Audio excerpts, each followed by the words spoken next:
नमस्कार। इस बुलेटिन में आप सभी का बहुत स्वागत है। आपके साथ मैं हूं नलिनी पांडे। प्रधानमंत्री नरेंद्र मोदी का अमेरिका में भी जलवा देखने को मिला है। दुनिया ने भारत अमेरिका की साझा शक्ति देखी। पीएम मोदी ने अमेरिकी संसद के दोनों सदनों को संबोधित किया। पीएम मोदी के 58 मिनट के भाषण में अमेरिकी सांसदों ने 80 बार तालियां बजाई, 15 बार स्टैंडिंग ओवेशन दिया। पीएम मोदी के साथ सेल्फी और ऑटोग्राफ लेने की होड़ मच गई। हर कोई पीएम मोदी के साथ सेल्फी लेना चाहता था, ऑटोग्राफ लेना चाहता था। प्रधानमंत्री ने जब अपना भाषण समाप्त किया तो सांसदों और भारतीय समुदाय के लोगों ने तालियां बजाकर स्वागत किया। वे उनका ऑटोग्राफ लेने और उनके साथ सेल्फी लेने के लिए दौड़ पड़े। उन्होंने पीएम मोदी से बातचीत भी की और भारत माता की जय और वंदे मातरम के नारे सुनाई देने लग गए। इस मौके पर पीएम मोदी ने कहा, अमेरिकी कांग्रेस को संबोधित करना गर्व की बात है। मैं इस सम्मान के लिए भारत के 140 करोड़ लोगों की ओर से धन्यवाद देता हूं। पीएम मोदी ने इशारों में पाकिस्तान पर हमला बोला और कहा, आतंकवाद मानवता का दुश्मन है। आतंकवाद को बढ़ावा देने वालों के खिलाफ साझा तौर पर लड़ना होगा। मुंबई हमले के बाद भी आतंकवाद का खतरा बरकरार बना हुआ है। कुछ तस्वीरें हम आपको दिखा रखे हैं। यूएस संसद में भाषण देते हुए जब प्रधानमंत्री नजर आए, 58 मिनट का संबोधन था उनका और किस प्रकार से भाषण के बीच में ही उनका सम्मान किया गया, तालियां बजाई गई हैं, मोदी मोदी के नारे लगाए गए हैं। इसके बाद भाषण के वहां पर सांसद सेल्फी लेते हुए भी नजर आए हैं। पीएम के साथ ऑटोग्राफ की भी होड़ लग गई। इसके साथ स्टेट डिनर का आयोजन भी किया गया, जैसा कि आप तस्वीरों में देख रहे हैं। भव्य स्वागत उनका व्हाइट हाउस में किया गया।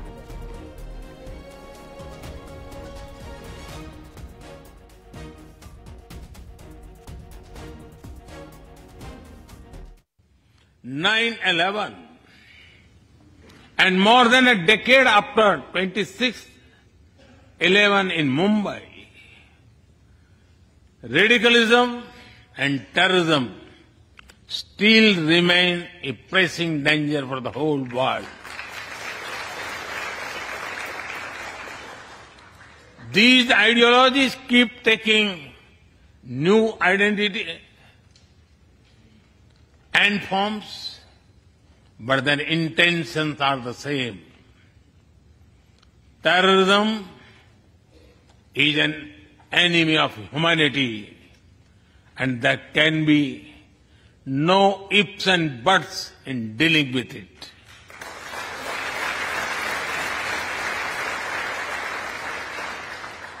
We must overcome all such forces sponsoring and exporting terror.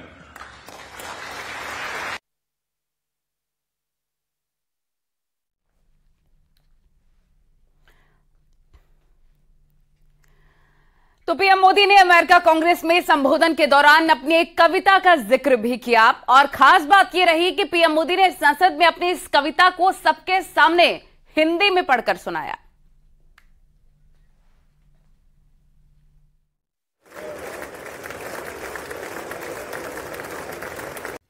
आसमान में सिर उठाकर घने बादलों को चीरकर रोशनी का संकल्प ले, अभी तो सूरज उगा है।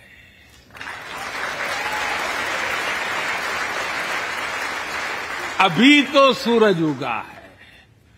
दृढ़ निश्चय के साथ चलकर, दृढ़ निश्चय के साथ चलकर हर मुश्किल को पार कर घोर अंधेरे को मिटाते, घोर अंधेरे को मिटाने अभी तो सूरज उगा है।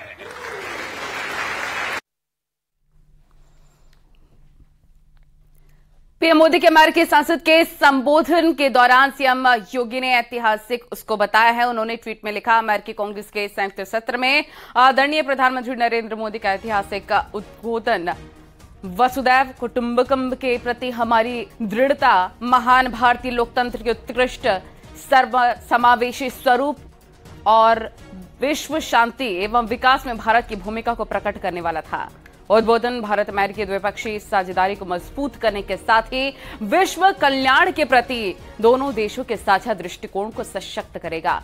अमेरिकी कांग्रेस के संयुक्त सत्र में 140 करोड़ भारतवासियों की भावनाओं को प्रकट करने के लिए हार्दिक आभार प्रधानमंत्री जी।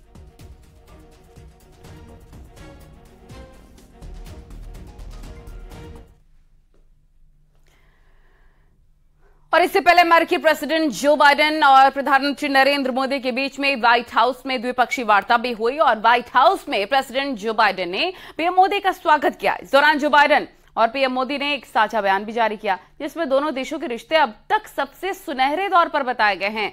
वहीं द्विपक्षीय वार्ता के दौरान भविष्य की चुनौतियों के साथ मिलकर लड़ने पर चर्चा की है। पीएम मोदी का यह दौरा बेहद ही ऐतिहासिक है।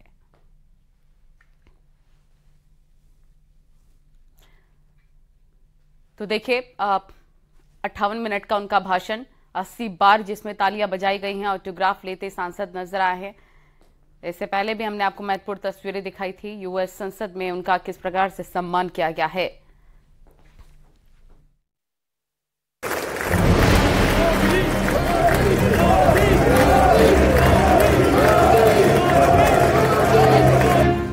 नमस्कार। भारत और अमेरिका के लोकतंत्र की ताकत को पूरी दुनिया ने देखा। सारे जहान ने देखा कि लोकतांत्रिक मूल्यों के रास्ते पर फासले तय करते हुए दो देशों ने गुलामी की बेड़ियों को तोड़ते हुए कैसे खुद को सशक्त बनाया। एक देश अमेरिका दुनिया का सुपर पावर देश है, तो दूसरा देश भारत दुनिया की 5वीं सबसे बड़ी अर्थव्यवस्था बन चुका है। दोनों मुल्कों ने ये कामयाबी इसे लोकतंत्र के आदर्शों का पालन करते हुए हासिल की है। इसलिए जब अमेरिका में पीएम मोदी और राष्ट्रपति बाइडेन के साझा बयान का वक्त आया, तो पीएम मोदी ने अमेरिका के साथ मिलकर लोकतंत्र और लोकतांत्रिक मूल्यों को और ज्यादा सशक्त करने का संकल्प दोहराया, क्योंकि पीएम मोदी को भरोसा है कि लोकतंत्र ही वो रास्ता है जिस पर चलकर विश्व कल्याण की कामना पूरी की जा सकती है।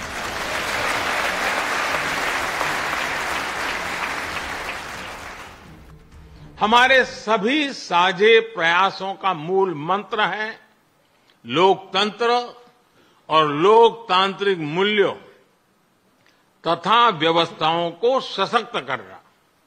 विश्व के दो सबसे बड़े लोकतंत्र भारत और अमेरिका मिलकर विश्व शांति, स्थिरता, समृद्धि में महत्वपूर्ण सहयोग दे सकते हैं। मुझे विश्वास है कि इन मूल्यों के आधार पर हम दोनों देशों के लोगों की ही नहीं, बल्कि पूरे विश्व की अपेक्षाओं और आकांक्षाओं को पूरा कर सकेंगे। राष्ट्रपति बाइडेन, आज की उपयोगी चर्चा के लिए मैं आपका बहुत बहुत धन्यवाद करता हूं। चर्चा लोकतंत्र की हुई तो सवाल भी लोकतंत्र से जुड़े होने लगे।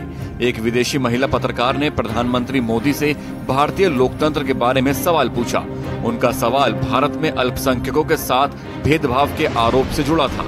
इस मौके पर भारतीय लोकतंत्र की छवि धूमिल करने की जो कोशिश की गई, उसका पीएम मोदी ने करारा जवाब दिया।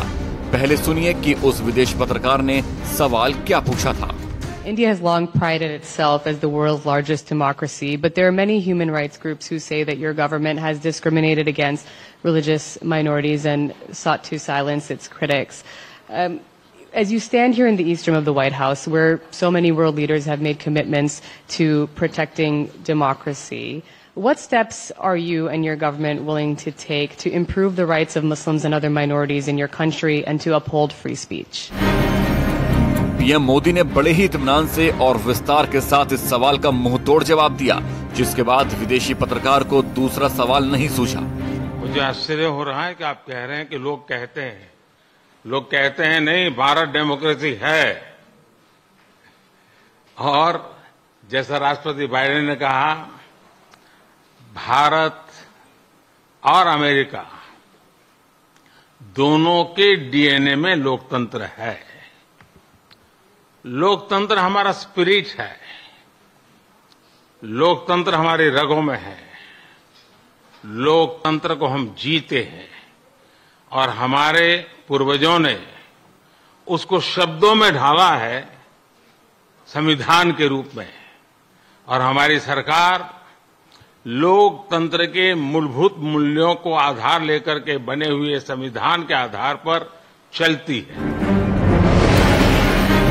पीएम मोदी ने पहले उस विदेशी पत्रकार को भारत में लोकतंत्र का मतलब, उसकी वैल्यू और लोकतांत्रिक व्यवस्था को सशक्त बनाने के लिए किए गए प्रयासों के बारे में बताया।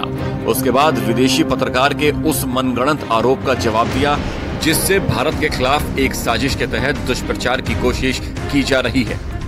और हमने सिद्ध किया है डेमोक्रेसी कैन डिलीवर। और जब मैं डिलीवर कहता हूं तब कास्ट, क्रीड, रिलीजन, जेंडर, किसी भी भेदभाव को वहां जगह नहीं होती है। और जब हम लोकतंत्र की बात करते हैं तब